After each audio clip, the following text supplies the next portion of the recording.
আপনারা অনেকেই শুনেছেন পিআর পদ্ধতি নির্বাচন। আসলে এই পিআর পদ্ধতি নির্বাচন কি? আসলে আমরা অনেকেই ইচ্ছুক জানতে।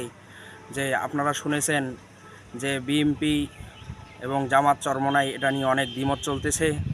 বিশেষ করে ইসলামী দলগুলো যারা আছে তারা পিআর পদ্ধতিতে নির্বাচন চাচ্ছে, কিন্তু বিএনপি তারা একবারেই ভিন্ন মত পোষণ করতেছে। তারা কোনোভাবেই পিআর পদ্ধতিতে নির্বাচন চায় না। তো এটা আসলে কি? আপনারা যদি জানতে চান অবশ্যই ভিডিওটি শেষ পর্যন্ত দেখবেন, কেউ স্কিপ করবেন না।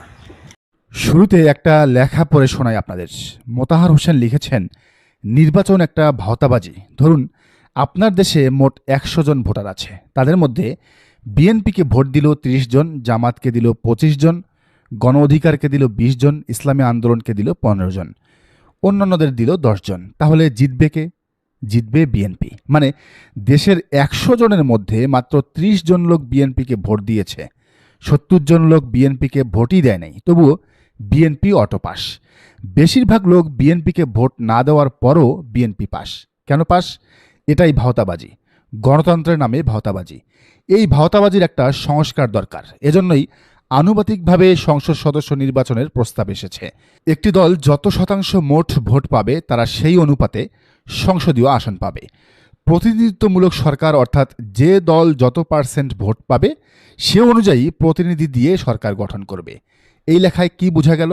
প্রচলিত পদ্ধতিতে বেশিরভাগ ভোটারের মতামতের কোনো মূল্য আসলে থাকে না। তাই জামাতে ইসলামী, ইসলামী আন্দোলন সবার একটাই চাওয়া, আগামী ইলেকশন যাতে পিআর পদ্ধতিতে হয়। কারণ এই পদ্ধতিতে ইলেকশন হলে প্রত্যেকটা ভোটের আলাদা মূল্য থাকবে। ধরেন মোট ভোটের 40 ভাগ ইসলামী জোট পাইল, তাহলে তারা সংসদে সিট পাবে ৩০০ আসনের 40 ভাগ, অর্থাৎ ১২০টি। বিএনপি পাইল 30 ভাগ, তাহলে তারা ৩০০ সিটের 30 ভাগ, অর্থাৎ ৯০টি সিট পাবে।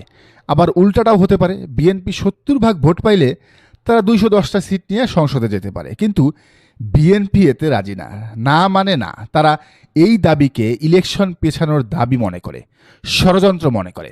বিএনপির সালাউদ্দিন আহমেদ কি বলে শুনুন। কথা হলো, বিএনপি কেন রাজি না? তারা তো মনে করে দেশের ১৮ কোটি মানুষের সবাই তাদের ভোট দিয়ে ক্ষমতায় আনবে। তাহলে কাহিনী তো একই, সবাই ভোট দিয়ে বিএনপিকে ক্ষমতায় আনুক। আসলে বিএনপির ভয় দুইটা জায়গায়। এক, এভাবে ইলেকশন হলে তাদের ক্ষমতায় যাওয়ার সম্ভাবনা খুবই কম। কারণ জামাত, চরমোনাই, হেফাজত, খেলাফতে মজলিস সব দল মিলে যদি একটা ভোটের বাক্স দেয় তাহলে খেল খতম। বিএনপির ভোটে যে তার স্বপ্ন দুঃস্বপ্নে পরিণত হবে। যদি ৫ কোটি ভোট পড়ে দেখা যাবে ৩ কোটি ইসলামী জোটে পড়ছে, ফলে ক্ষমতায় চলে আসবে ইসলামী দল, বিএনপি যাবে বিরোধী দলে। আরেকটা ভয় আছে, বিএনপি আওয়ামী লীগের মতোই ক্ষমতার ভাগ ছাড়তে চায় না। তারা জানে এভাবে ভোট দিলে যদি তারা ক্ষমতায় আসেও তারপরও একটা মহা বিপদ ঘটবে। সংসদে তারেক রহমানের একচেটিয়া আধিপত্য থাকবে না, যেটা শেখ হাসিনার ছিল। কেননা এই পদ্ধতিতে ইসলামী দলগুলোর জোট থেকেও মন্ত্রী, স্পিকার, রাষ্ট্রপতি সহ বিভিন্ন পদে আসন অনুযায়ী ভাগ চলে আসবে। ভয়টা দুই জায়গাতেই আছে। তাই বিএনপি ভোট সবার আগে চাইলেও পিআর পদ্ধতিতে ভোট চায় না।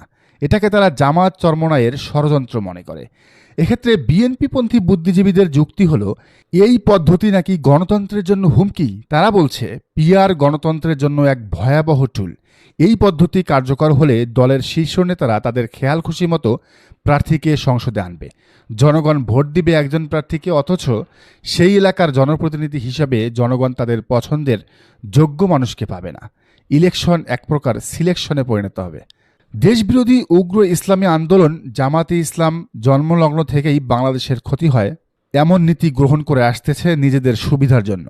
এখন এই গোষ্ঠীর সাথে আরও উগ্র মতাদর্শী কিছু সংগঠন এক হয়েছে পিআর গণতন্ত্রের মৃত্যু ঘটাবে। এটাই হচ্ছে বিএনপির মতামত। কেউ কেউ আবার বলছে এর মাধ্যমে নাকি আওয়ামী লীগের পুনর্বাসন হবে, অথচ আওয়ামী লীগের সামনের ইলেকশনে অংশ নেওয়ার কোনো সম্ভাবনাই নাই। এ ব্যাপারে বিএনপির বুদ্ধিজীবী ও মির্জা ফখরুলের জামাই ফাহাম আব্দুস সালামের একটি পোস্টে রায়ান মুস্তাফা লিখেছেন, ক্ষমতার যত বিকেন্দ্রীকরণ হবে দেশের জন্য ততই ভালো। মানে ক্ষমতার যত ভাগ হবে দেশের জন্য ততই ভালো। মন খারাপ করবেন না এক্ষেত্রে যদি বিএনপির অসুবিধা হয়, কারণ সাধারণ মানুষ বিএনপি কি বলল তাতে পচে না। দর্শক, আপনার কি মনে হয় পিআর পদ্ধতিতে ইলেকশন হওয়া কি ভালো নাকি মন্দ? জানান কমেন্টের ঘরে। আর এই চ্যানেলে নতুন হলেও রাজনীতির নিত্য নতুন তথ্য বিশ্লেষণ পেতে অবশ্যই চ্যানেলটি সাবস্ক্রাইব করে বেল আইকনটি বাজিয়ে রাখুন।